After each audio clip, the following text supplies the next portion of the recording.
What's up guys, welcome back to another Destiny 2 Season of the Worthy video. In today's video, I wanted to cover the new exotic hunter chest piece, the Raiju's Harness.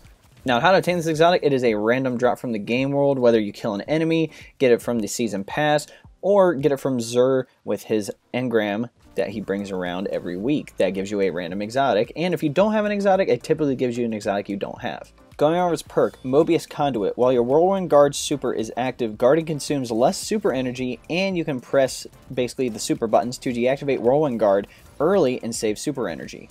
Basically, this comes with two things, right? You guarding with Whirlwind Guard uses less super energy than it did previously, because I know when you blocked with it previously, it took up a lot of energy, especially when you're getting shot at, it took up a lot. And it kind of has that Geomag stabilizers, just like the Warlock leg armor exotic, to where when you end the super early, you actually save on that super energy, which can be good in certain engagements. Now, typically, I do like to cover PvE, PvP, and Gambit, but I'm going to skip over PvE and Gambit. And here is the reason being, especially for the Arcstrider, there's two other great exotics that can fit in this slot that do way better than whatever Raiju's Harness can do. Number one, Radiant Flux. Basically, your super, it lasts longer and can put out way more damage as long as you're getting hits with the super, which is great. Or, the top tier pick in my opinion now, is Liar's Handshake, especially when it comes to boss DPS. You pair that with something like a 1-2 punch shotgun, you're in a good place.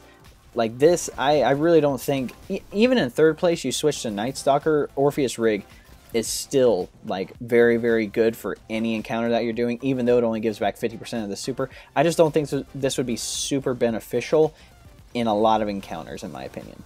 But like I said, I did want to cover this in PvP.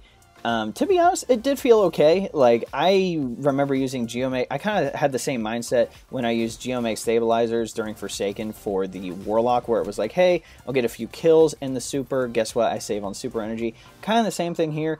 If there's like 2 or 3 people, I try to knock out those 2 or 3 people. Or if I'm going to be having teammates behind me and I want to guard, I can just guard them, be able to block certain things, especially things like Blade Barrage, hammers, or even something like Dawnblade. Like, I love getting those kills back on those players because it feels so freaking good. Plus, your super won't get knocked out because, again, you guarding consumes a lot less of that super energy. And you can end it early, which means you can get another super a lot quicker as well. Like, there are certain benefits to this. I would say the only question here is that, can it compete against other exotics, something like Stompies? Like, again, Stompies is something that it's passive. Like, the perks are always active. Better slide distance, better sprint, higher jump. Those are things that you're going to be constantly be doing. This exotic can only be used if you have the super, right? I think in general, I think it's fun. I mean, I did enjoy it to a degree. I just think when it comes to exotics, there's other exotics that have way more utility in PvP, especially something like Dragon Shadow. That's like my favorite PvP exotic. No one's ever going to tear that away from me ever again. Like, freaking love that dang thing. But again, here, if you're going to be doing a certain playstyle where you're going to want your super back pretty quickly and you're going to be using the guard a lot, like, there's probably a build out there that you could do. I didn't really do that. But if that's something that you want to do and that's your play style that you'd like to do, especially in 6s, like, definitely go for it. But again, I would say this exotic is average when it comes to PvP. Again, I just think there's way better exotics that have a lot more utility. I will admit this, though. Cosmetically, it looks freaking sweet. Like, I tested out a bunch of different shaders on it, and I actually ended up changing my whole hunter setup to the shader, frick, I can't think of what the heck it's called. It came in Season of Opulence, and basically makes certain parts of your glowing part of the armor purple, and I was like, oh, this is going to be freaking sweet on this exotic. So cosmetically, it looks freaking nice.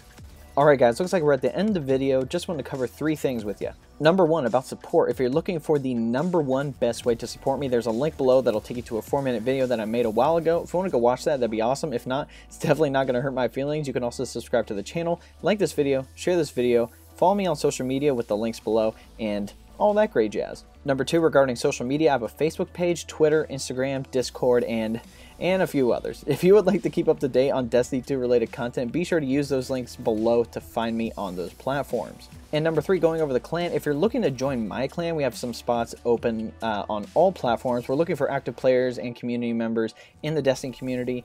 And typically we like to play casual PvE and PvP a majority of the time. I'm definitely all about that solo grind, but I'm willing to definitely play with people in the community, like definitely willing to do that. If you're looking to join, there's a link to the clan page on the Bungie.net site below, and all you have to do is request to join and I'll approve it. Hope you guys enjoyed the video. We'll catch you next time.